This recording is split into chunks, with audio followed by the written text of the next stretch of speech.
मस्जिद के लिए मत लड़िए।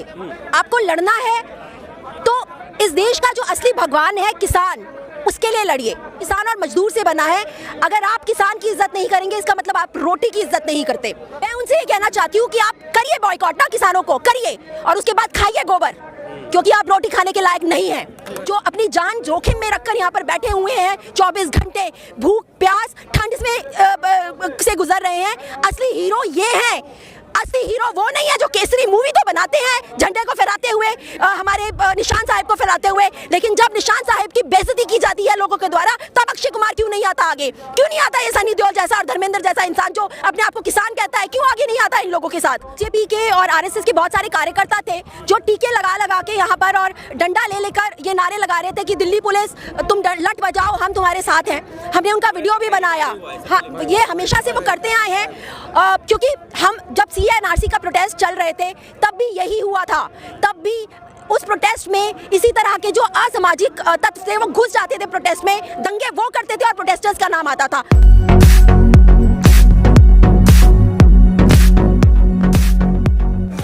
नमस्कार, आपके साथ मैं हूं आकिल रजा। गाजीपुर बॉर्डर पर इस वक्त मैं मौजूद हूं। किसानों का आंदोलन फिर से एक नया रूप ले चुका है। जिस तरह से हालात बीते दिन ऐसे लग रहे थे, प्रशासन की मुस्तैदी यहां पर थी, बहुत सारे प्रशासन के लोग एकत्रित हुए थे और किसानों की संख्या भी कम थी।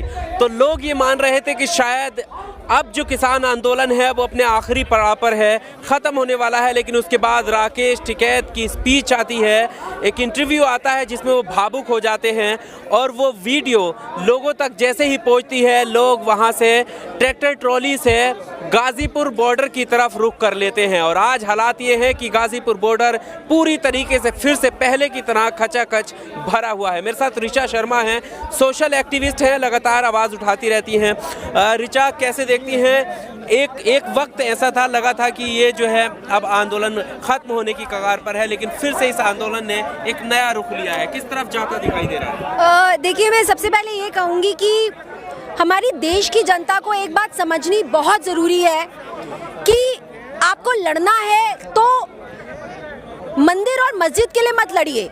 आपको लड़ना है तो इस देश का जो असली भगवान है किसान, उसके लिए लड़िए। आपको खड़ा होना है, आपको सरकार से सवाल पूछने हैं, आपको सरकार से उनकी गलत नीतियों के खिलाफ खड़े होकर डटे रहकर किसानों के लिए खड़ा होना है, क्योंकि ये किसान ही है जो हमें रोटी देता है, ये किसान ही है जो हमारे लिए 24 घंटे खेतों में खड़े होकर ठंड से भी जूझता है, गर्मी से भी जूझता है, कर्जों से भी जूझता है। और बदले में क्या मिलता है किसानों को? मैं ये सिर्फ आज की बात नहीं कहूँगी, आज तक इस देश को जो बनाया है वो किसान और मजदूरों ने बनाया है। मैंने हमेशा इस नारे को मैंने हमेशा समर्थन दिया है कि कौन बनाया हिंदुस्तान? भारत का मजदूर किसान। और ये बात लोगों को समझनी बहुत ज़रूरी है कि ये देश किसान और मजदूर से बना है। अगर आप किसान की इज्जत नहीं करेंगे, इसका मतलब आप रोटी की इज्जत नहीं करते। बीजेपी गवर्नमेंट जो भक्तों के दिमाग में जहर घोलती है, हमारे देश की मेन स्ट्रीम मीडिया जो लोगों को लगातार किसानों के खिलाफ भड़का रही है, मैं उनसे ये कहना चाहती हूँ कि आप करिए बॉयकॉट ना, किसानों को करिए और उसके बाद खाइए गोबर, क्योंकि आप रोटी खाने के लायक नहीं हैं। मैं जब कल हम लोग यहाँ पर जब आए थे, सारे रास्ते बंद कर दिए गए थे, पूरे बैरिकेडिंग कर दी गई थी। मैंने तब भी जाकर एक पुलिस वाले से जाकर ये बात पूछी थी कि सर, आज तो 26 जनवरी नहीं है, आज रैली नहीं है, किस लिए आपने बैरिकेडिंग करी है? जितने लोग यहाँ से निकल रहे हैं, जो ऑफिस आने वाले लोग हैं, वो गालियाँ दे रहे हैं किसानों को कि उनकी वजह से, प्रोटेस्टर्स की वजह से हम लोगों को तकलीफ हो रही है। उनको ये चीज़ नज़र नहीं आ रही कि तकलीफ प्रशासन की वजह से हो रही है। इस तरह से इसको पूरा छावनी में तब्दील कर दिया गया था, जैसे यहाँ पर किसान ना होकर यहाँ पर आतंकवादी हो।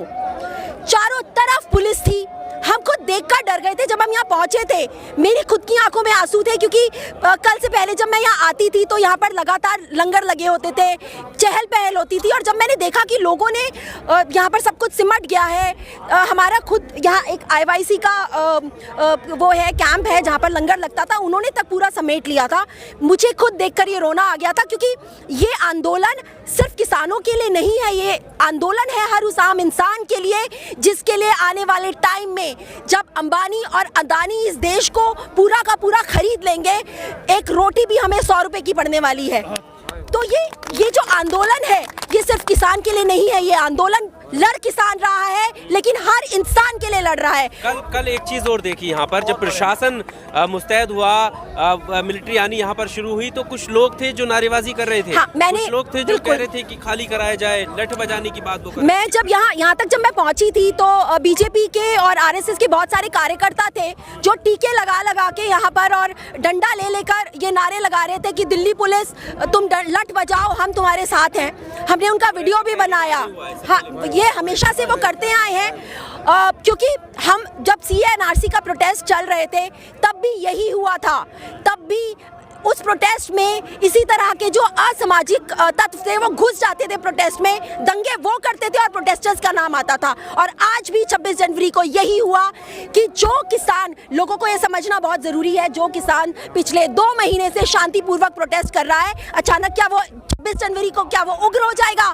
किसी भी मेन स्ट्रीम मीडिया ने ये कवर नहीं किया कि जब ट्रैक्टर की रैली निकली उसमें तिरंगे लगे हुए थे और लोग फूल बरसा रहे थे। आप मुझे बताइए अगर एक भी मेन स्ट्रीम मीडिया ने ये चैनल पे दिखाया हो कि लोगों प्रोटेस्टर्स के ऊपर फूल बरसा रहे थे लोग, किसी ने नहीं दिखाया। दिखाया तो क्या, जब खुद पुलिस ने, आप उनको रूट देते हैं, आप उनको अलाउ करते हैं, उसके बाद आप अपने आप वो रूट बंद कर देते हैं। जब दूसरा रूट लिया जाता है तो आप उन्हीं प्रोटेस्टर्स के ऊपर इल्ज़ाम डाल देते हैं। ये स्ट्रैटेजी नहीं है तो और क्या है? अमित शाह जी तो यही करते आए हैं। क्या 2002 से लेके आज तक आपने दंगों के सिवा इस देश को दिया क्या है? कभी आप धर्म के नाम पर लोगों को बांटते हैं, आज तो आपने रोटी को ही बांट दिया, आज तो आपने किसान को बांट दिया, आज आपने लोगों के मन में जो जहर आप शुरू से मुसलमानों के लिए भरते आए थे, आज आपने सिखों के लिए भी भर दिया। कब तक आप ये किस तरह की राजनीति चलाते रहेंगे? कब तक? एक दिन तो आएगा ना जब आपके पाप का घड़ा भर जाएगा, और वो वक्त आ गया है। ये हमारे जो भाई लोग हैं, मैं नहीं कहती कि मैं कुछ हूँ, क्योंकि हम लोग यहाँ आते हैं, यहाँ थोड़ी लंगर सेवा करते हैं, या हम लोग थोड़ा बोल के चले जाते हैं, अपने विचार प्रकट करके चले जाते हैं। लेकिन ये जो लोग जो अपनी जान जोखिम में रखकर यहाँ पर बैठे हुए हैं, 24 घंटे भूख प्यास ठंड से गुजर रहे हैं, असली हीरो ये हैं। असली हीरो वो नहीं है जो केसरी मूवी तो बनाते हैं झंडे को फहराते हुए, हमारे निशान साहब को फहराते हुए, लेकिन जब निशान साहब की बेइज्जती की जाती है लोगों के द्वारा, तब अक्षय कुमार क्यों नहीं आता आगे? क्यों नहीं आता ये सनी देओल जैसा और धर्मेंद्र जैसा इंसान जो अपने आप को किसान कहता है? क्यों आगे नहीं आता इन लोगों के साथ? क्यों नहीं बैठते ये लोग धरने पर? ये जो नेता लोग हैं ये भाषण देने तो आ जाते हैं, एक भी दिन कोई नेता बैठा धरने पर इन किसानों के साथ? कल जब मैं यहाँ आई और ये माहौल मैंने देखा, मुझे जब मैंने बाहर बीजेपी RSS के लोगों को देखा, मैं खुद घबरा गई थी, क्योंकि मुझे लग रहा था कि वही होने वाला है, वो यहाँ पर मिलके शायद पथराव शुरू कर देंगे। पुलिस पूरी तैनात थी, वाटर कैनन थे, सब कुछ थे, बहुत कुछ होने वाला था। लेकिन जब मैंने राकेश टिकैत जी को सुना, मेरे अंदर एक अलग सी एनर्जी आ गई। मैं एक किसान की फैमिली से ना होते हुए भी मेरे अंदर एक एनर्जी आ गई। आप सोचिए कि यहाँ पर जितने लोग थे, जब टिकैत जी ने भाषण दिया और जब उन्होंने किसानों के लिए ये बोला कि मैं खुद को फांसी लगा लूँगा, आपको गोली चलानी है आप चलाओ, लेकिन हम यहाँ डटे रहेंगे, तब मुझे लगा कि आंदोलन रुकने वाला नहीं है। किसी के बाप में दम नहीं है, जितना भी दम लगा लो मोदी जी, जितना दम लगा लो अमित शाह जी, ये आंदोलन नहीं रुकेगा, चाहे अब आप कुछ भी कर लीजिए। इस वीडियो को देखकर जो भावुक होकर वो रो रहे हैं और किसानों को याद कर रहे हैं, उस वीडियो को देखकर अमीश देवगन बोल रहे हैं कि कल तक जो लोग बक्कल उधेड़ने की बात कर रहे थे, आज वो आंसू दिखा रहे हैं। अमीश देवगन जी से बोलिए, बात बात में रोने वाले तो मोदी जी हैं, बात बात में रोने वाले तो योगी आदित्यनाथ हैं, जिनको सत्ता मिली हुई है उसके बाद भी वो अपने आंसू बहाते हैं, मगरमच्छ के आंसू। तब ये मीडिया ऐसा दिखाती है जैसे पता नहीं कौन से भगवान ने आंसू बहा दिए। जब कल यहाँ पर भावुक होते हैं टिकैत जी, जिनका भावुक होना बिल्कुल जायज था, उन्होंने आंसू नहीं बहाए, वो खून था उनकी आंखों से जो निकला है अपने लोगों के लिए। और मोदी जी आंसू बहाते हैं ना मगरमच्छ के, तो सिर्फ उनके भक्त बिलबिलाते हैं, लेकिन जब टिकैत जी ने आंसू बहाए ना तो पूरा देश बिलबिलाया है। आपको क्या लगता है उस वीडियो को लेकर, उस भावुकता को लेकर, क्या वो एक दबाव की भावुकता थी या फिर किसानों की उन्हें जो सता रही थी कि देखिए, ये मैंने आपको क्या बोला, जब मैं कल यहाँ पहुँची और मैंने देखा कि बहुत से लोग अपने कैंप्स बंद कर चुके हैं, क्योंकि वो भी शायद कहीं ना कहीं जायज़ थे। जिस तरह का माहौल था, माहौल बहुत गरमाया हुआ था, तो मुझे भी ये देखकर रोना आ गया था कि इस आंदोलन का अब क्या होगा। ठीक इसी तरह से जब टिकैत जी ने देखा कि यहाँ पुलिस पूरा इंतज़ाम करके बैठी हुई है, गोली आपने पूरी फोर्स बुलाई हुई है, यूपी पुलिस, दिल्ली पुलिस, सबके सब हैं, वो लोग अपनी गन्स लेकर बैठे हैं, वाटर कैनन लेकर बैठे हुए हैं। किस बात के लिए? यहाँ पर क्या आतंकवादी हैं? यहाँ किसान प्रोटेस्ट कर रहा है साहब। जब आपको रोटी खानी होती है तब भी क्या आप इसी तरह से पुलिस को बेचते हैं किसानों के दर पर? जब बाढ़ आती है और जब किसान की फसल नष्ट हो जाती है तब आते हैं आप उसको बचाने के लिए।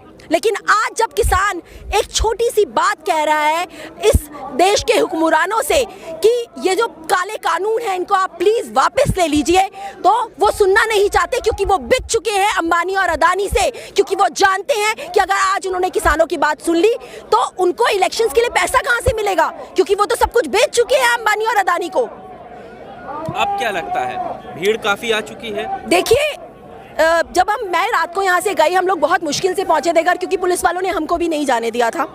और आधी रात को जब मैंने अपना फेसबुक खोला और मैंने देखा कि मेरठ से लेके बहुत सारे क्षेत्रों से भीड़ यहाँ पर आ चुकी है, मेरी जान में जान आ गई, क्योंकि तब मुझे ये एहसास हुआ कि अब ये आंदोलन नहीं रुकने वाला और लोगों को समझ आ चुका है कि रोटी की कीमत क्या होती है। लोगों को समझ आ चुका है कि असली भगवान, असली देवता इस देश का अगर कोई है तो वो किसान है। और ये बात बहुत चंद लोग हैं, जो भक्तों की मैं जिनकी बात कर रही हूँ, जो ये समझते हैं कि ये देश उनके बाप की जागीर है।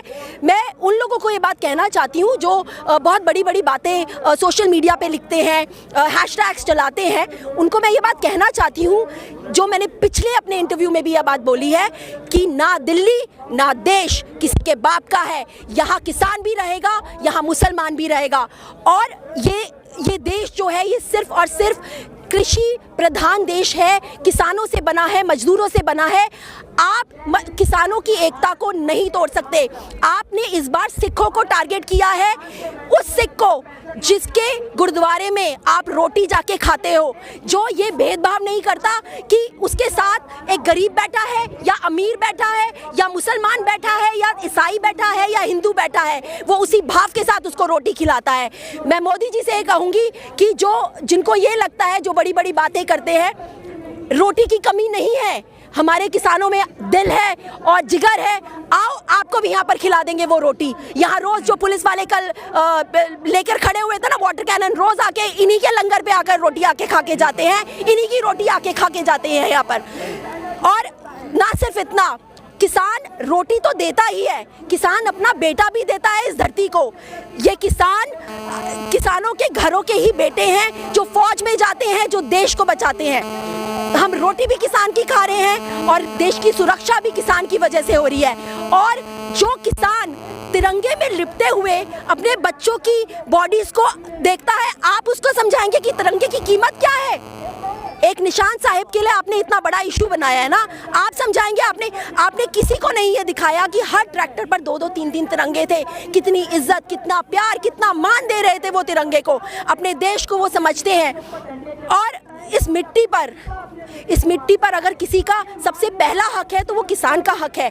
मिट्टी का मालिक किसान है, ये बात लोगों को समझनी होगी। ये बात जब तक वो समझ जाएंगे तब तक ठीक है, नहीं तो एक बात तो तय है, जो शायद कहीं ना कहीं बीजेपी को ये लग रहा है कि वो डटे रहेंगे अपनी कुर्सियों पर। नहीं, वक्त आ गया है कि अब उन्हें कुर्सियों से उतरना पड़ेगा। वक्त आ गया है कि अब उनकी धज्जियां उड़ेंगी।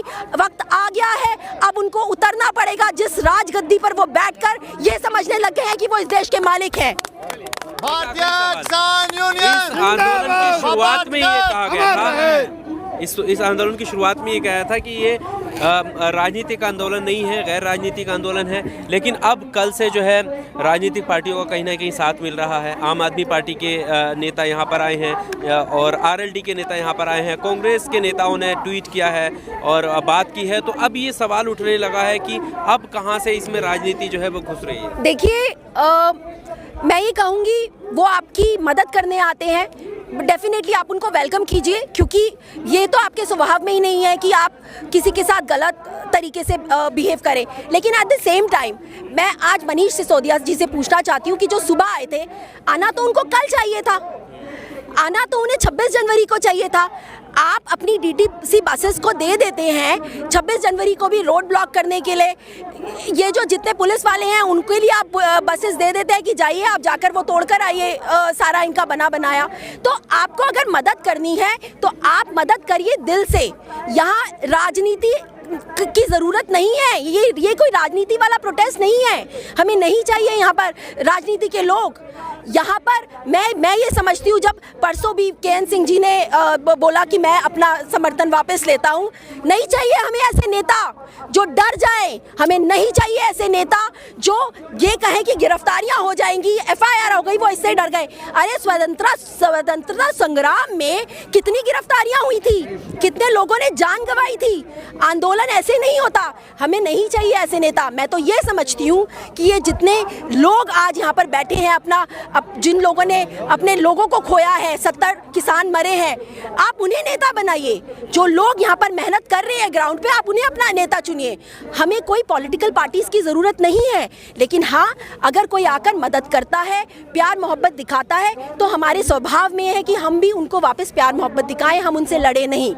लेकिन हमें अब समझना बहुत ज़रूरी है कि ये लड़ाई किसान की है, ये लड़ाई अन्नदाता की है, ये लड़ाई अन्न की है, और ये लड़ाई लड़ किसान रहा है, लेकिन लड़ पूरे देश के लिए रहा है। लोगों को ये समझना बहुत ज़रूरी है। नहीं तो आप तैयार रहिए, अगले 1 साल में जहां 30 रुपए किलो आटा मिलता है, 100 रुपए 200 रुपए में खरीदने के लिए तैयार हो जाइए।